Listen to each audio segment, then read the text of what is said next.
Uncovering the Truth. How I Exposed My Wife's Secret Writer's Retreat Affair. I was living my best life, or so I thought. I had a loving husband, 2 adorable daughters, and a comfortable home. My life was like a perfectly crafted episode of The Good Wife, minus the corrupt politician husband and Alec Baldwin-esque wit.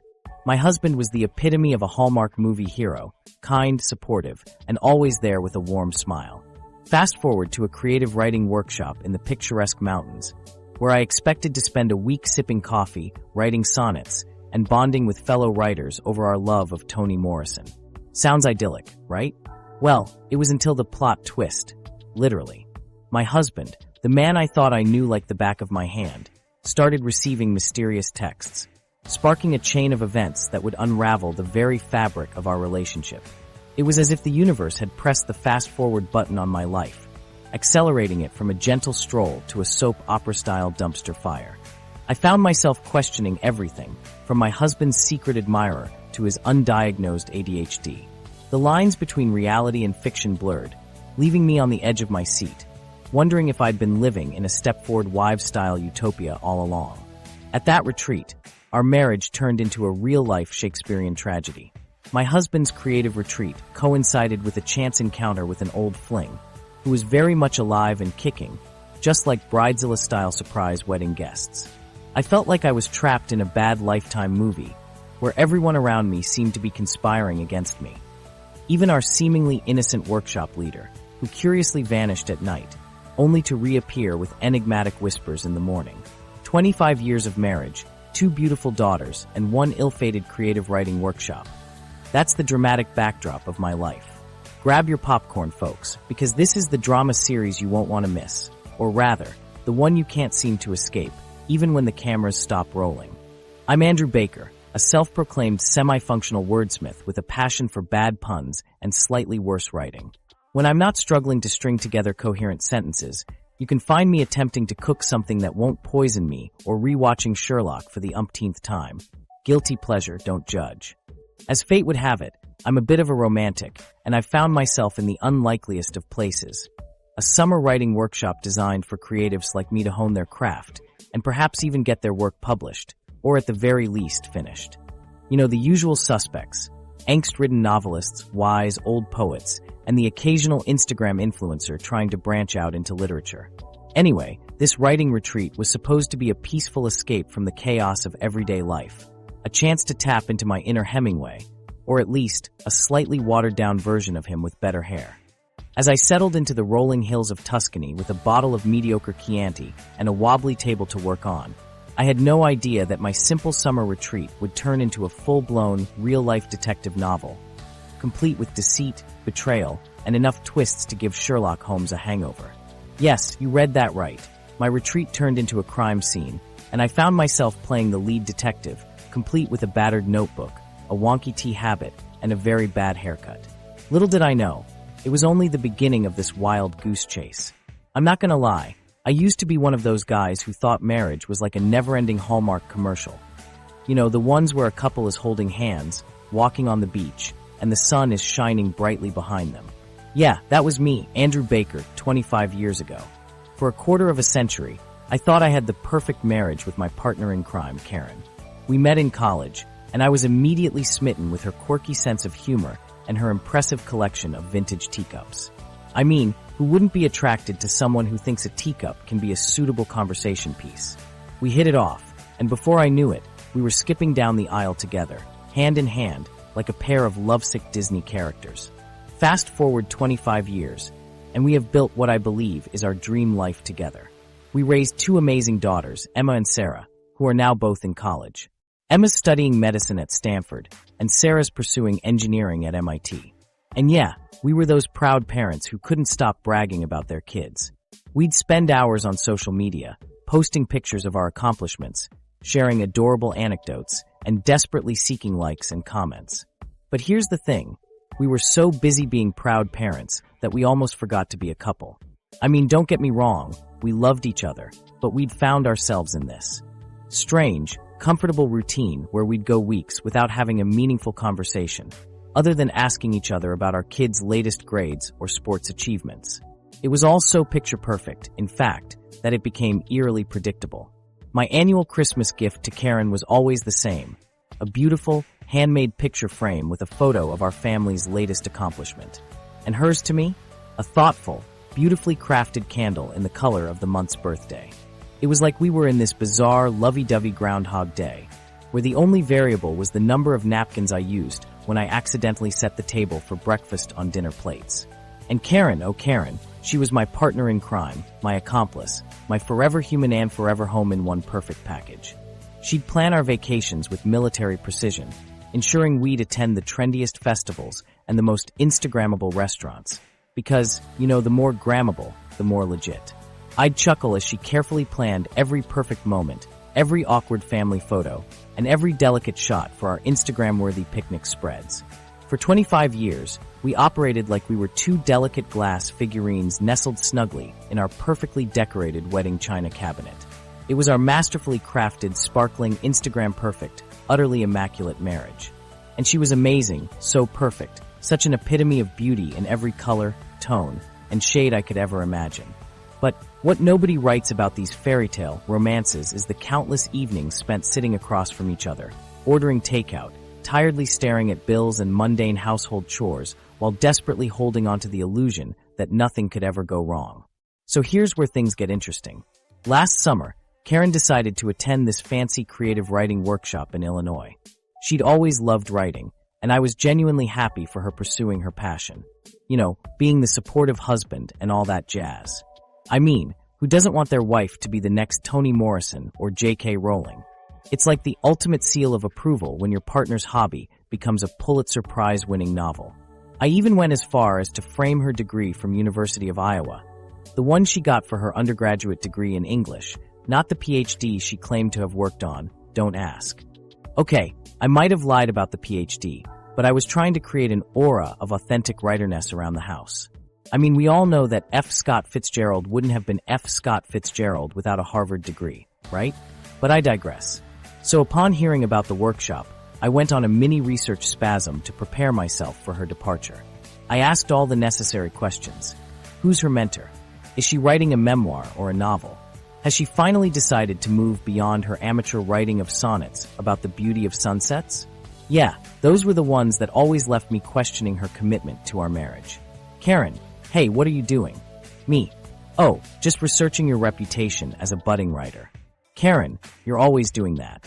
Don't worry about it. Me. I know, it's my love language.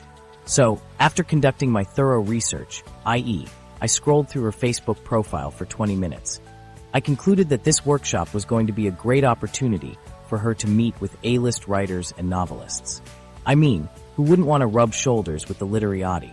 Mora, hey, did you know that the mentor of her workshop is some writer? Meow, who is it? Is it the Colleen McCullough? Mora, I think he's called Tony, and he's got some awards and stuff. Mora hangs up, thinking Tony. Sounds suspicious.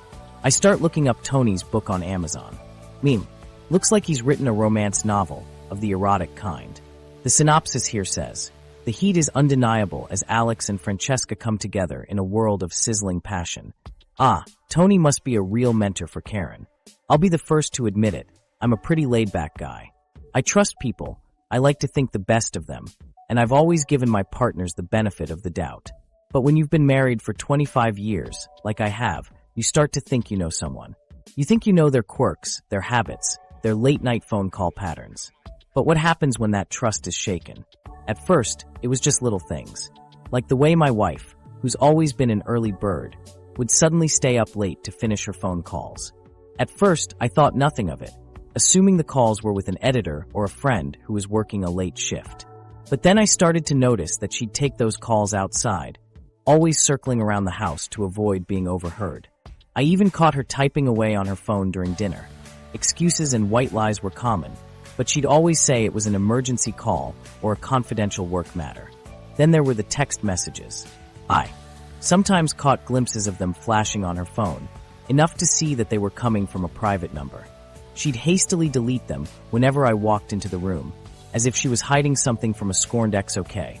A little paranoia crept in. Maybe it was just a coworker texting her some gossip or a local news tip. But what's normal is normal, and what's not normal starts to raise suspicions. We've always been a team, my wife and I. We've built our lives together, supported each other's dreams, and explored the world side by side. So, when my partner started talking about needing extra time to work on her novel, an excuse that got bandied about every other week, but oddly mostly at midnight, something started to gnaw at me. Why was it always at midnight? Why did she never have a work session that started early? Maybe our schedules had finally gotten out of sync, or maybe something else was going on. The classic tropes, suddenly needing space, time to recharge, or to focus on oneself, started to pile up, like alarm bells going off in my poor, deluded head. And don't even get me started on when my partner started leaving early from social events with vague reasons of needing to run errands or tackle some work stuff. Stuff that, upon cross-checking her calendar, didn't seem as pressing as it once did. Now, let me be clear. I've never entertained the thought that my partner was going to cheat on me. Never. We were a solid team, a rock-solid couple that had conquered the ups and downs. But still, that spark within me, the tiny voice that wondered, what ifs, started getting louder and more insistent by the day. Little did I know, the voice was just getting ready to let loose a scream that would shake everything I thought I knew about love, trust, and the partner I'd vouched for 25 years. I was sitting at the creative retreat, trying to eke out a few creative juices with my fellow writers, when I stumbled upon Mr. Thompson. He looked like the epitome of a harmless writer, with his reading glasses perched on the end of his nose and his corduroy jacket giving off a nostalgic vibe. Little did I know, he was about to send my life spiraling into chaos. He approached me with a conspiratorial grin, and I was immediately suspicious. My radar for trouble is highly attuned, probably thanks to years of watching too many true crime documentaries. "Karen, I need to tell you something," he said, his voice barely above a whisper. "Something Frank probably didn't intend you to know." My mind started racing with dark possibilities. Was Frank having an affair? Was it with a participant of the retreat or someone from the outside? The more I thought about it, the more my imagination ran wild, like a Netflix special about infidelity. I decided to play it cool, feigning curiosity while secretly hoping for some juicy gossip. "Oh, what's this?" I asked nonchalantly, trying to hide my newfound excitement. Mr. Thompson glanced around the room, making sure no one was listening, before launching into a detailed account. Apparently, Frank and he had been having a series of clandestine meetings, meeting up for late-night coffee, taking walks around the property under the guise of fresh air, and what sounded suspiciously like a few business dinners that went on way past dinner time. The piece de resistance was the series of incriminating photos that neither Frank nor Mr. Thompson knew about, thanks to a very clumsy smartphone autocorrect saving photo of evidence. Taken during their secret trysts and stashed on Mr. Thompson's phone for some reason that I was all too happy to ignore. It was like stepping into a bad romance novel, complete with hasty clandestine meetings, risque photography, and the obligatory seductive napkins used for secretive signals at mealtime. Mr. Thompson's evidence was so redolent of infidelity that it made me wonder if Karen's creative writing project wasn't just an inspiration after all. I'm not ashamed to admit that I have a master's degree in eye rolling. I've been perfecting the technique since Karen began playing the innocent card, and I had to sit there and listen to it. When I confronted Karen, I half expected her to break out into song and dance. Instead, she went through all the stages of denial faster than a contestant on a Survivor. First, it was the old Frank is just my mentor routine, as if I've never seen her flirt with our accountant before. I mean, who doesn't love a good, I'm just helping him with his Excel skills and accounting story? I should have known better. Denial stage 2, blame shifting. The next thing I knew, I was the crazy one, and I wondered where this paranoia came from, as I politely pointed out the numerous Frank sightings on her phone. Apparently, those Facebook messages from Emily about our shared love of guacamole were a very real thing. As the lies stacked up like pancakes at the Sunday brunch buffet, Karen's face morphed into a caricature of innocence. The apologetic nod, the raised eyebrow, and the "who me" expression all became a recognizable pattern. And finally, my personal favorite, it didn't mean anything. That's not exactly a Shakespearean sonnet, but hey, it's a start. At this point, I should have called in a forensic accountant to sift through her email history, text messages, and lunch receipts, to establish patterns of deceit, as if I needed evidence to know a work of fiction when I see it. That's when I realized I didn't have to buy a ticket to the "it's not you, it's me," or "maybe we're just growing apart" roller coasters. No, I was already well acquainted with those. Instead, I opted for writing my own happy ending, or rather, my own dramatic ending. That's when I decided to write my own ending to this marriage. Let's just say I danced the one-way ticket goodbye to a whole lot of drama. Who needs all that déjà vu when you can have a fresh start in a place where people actually smile at strangers? I mean, have you ever tried to get a coffee in Los Angeles and had a barista stare at you like they're trying to launch a space mission? Yeah, Portland, Maine, was a breath of fresh air, figuratively and literally, once the ocean air took over my lungs. Packing up my life in one place wasn't as hard as convincing my cat, Mr. Whiskers, to give up his inherited couch cushion. Let's just say we had a thrilling _game of Thrones cat versus cardboard box, while trying to sneak out the back door undetected. My aunt, who's an avid gardener, must have known what she was talking about when she said, "You can't repot a life without shedding some seeds along the way." On the day I moved in, a friend asked if I was nervous about leaving behind everything and everyone. Honestly, I was more excited than a toddler on a sugar high. I was like a starfish on a mission. I shed off my past, and suddenly, a new world unfolded like a scroll. Okay, maybe that sounds dramatic, but think of it like a beautifully set, 3-act story. You know the drill: setup, conflict, resolution. Mine was just a fresh setup. I showed up in Portland with nothing but my trusty sidekick, Mr. Whiskers, and an insatiable appetite for buttery lobster rolls. You should have seen Karen's face when she realized she wasn't the only hero this story needed. And I wasn't planning on getting cast as a villain either. It was nothing short of comical, really. There's something especially poignant about breathing life into the unknown. A city where nobody knows your story or the soundtrack to your inner monologue. Portland may not be for everyone, but for me, it's become the perfectly imperfect background for my next great creation. I'm learning every day that even with a history written in paint on the sidewalk, you can always scribble new lines into your story. You know what they say about the best gifts? If they're given at the right point in your life, they become a turning point in your journey. The best part, in this new chapter, the only drama comes in the form of finding the perfect spot to people watch on a warm summer evening. I still chuckle to myself when I think about how my life could have turned out if I hadn't been snooping around for clues on my wife's unexplained absences. I mean, who would have thought that stumbling upon a private investigator named Mr. Thompson would lead me down this rabbit hole of self-discovery? Certainly not me, and yet here we are. Me, a self-proclaimed amateur detective turned author, spilling my guts about this wild ride. Upon looking back, it's like the universe decided to give me a really bad joke and a writing style that leans heavily towards dark comedy. The joke, of course, was Mr. Thompson's no-nonsense demeanor, which cracked me up whenever he threatened to expose my wife's cheating ways unless I paid him more money.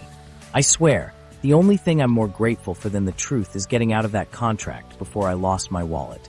But seriously, discovering the truth at the writing workshop, where I was supposed to be honing my skills as a poet, was, a plot twist to say the least.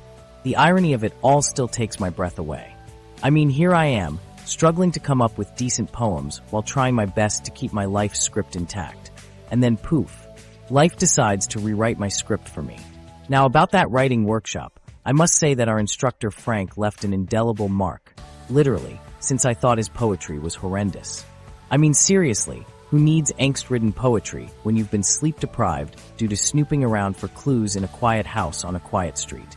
It's not exactly the most inspiring fuel for your inner poet. On a brighter note, see what I did there? I found one. Since then, I've managed to churn out a series of poetry and short stories that range from mediocre to, well, still mediocre, but at least it's a start. But hey, someone told me I'm daringly different, and, as a budding writer, I guess that somehow counts. As I sit here, reflecting on my journey, I'm reminded of the time I tried to cook a Thanksgiving dinner for my family of 10 while simultaneously solving a math puzzle for my cheating partner. Long story short, the turkey caught on fire, not a good sign, and I accidentally input a wrong calculation into the Excel spreadsheet, not a good math clue. But here's the thing, I didn't need 25 years of my life in that previous story to realize it was a toxic soap opera. No, it took an infidelity scandal to show me the truth. I mean, who needs a creative writing degree when you can write your escape from a toxic relationship? In all seriousness, I was just so invested in being the excellent partner that I forgot I was living my own story, not someone else's. And don't even get me started on the secret sauce. It seemed like spaghetti sauce, But honestly, I think I spilled coffee grounds on the cheese platter. These days, I wake up every morning thinking, what ridiculous analogy will I use next to describe my experiences? But more importantly, I genuinely believe that I've written a better story now. One that's not someone else's script, but rather a real romance novel full of drama, laughter, and overused chicken recipes. Bad habit, I know. If you've been living someone else's story, don't worry. You can start a new chapter today. Just don't expect me to give you a step-by-step guide on how to rewrite your entire life, like I did Iron Man fashion. That's a guaranteed crisis. Just take a chance, be brave, and write your story with heartwarming, hilarious notes that you'll cherish in future generations. By the way, have you ever rewritten your life story just by turning the TV remote on and off rapidly? Asking for a friend me. My new book, A Memoir of Catastrophe, will deal with exactly that. Stay tuned for the best-selling novel no one asked for.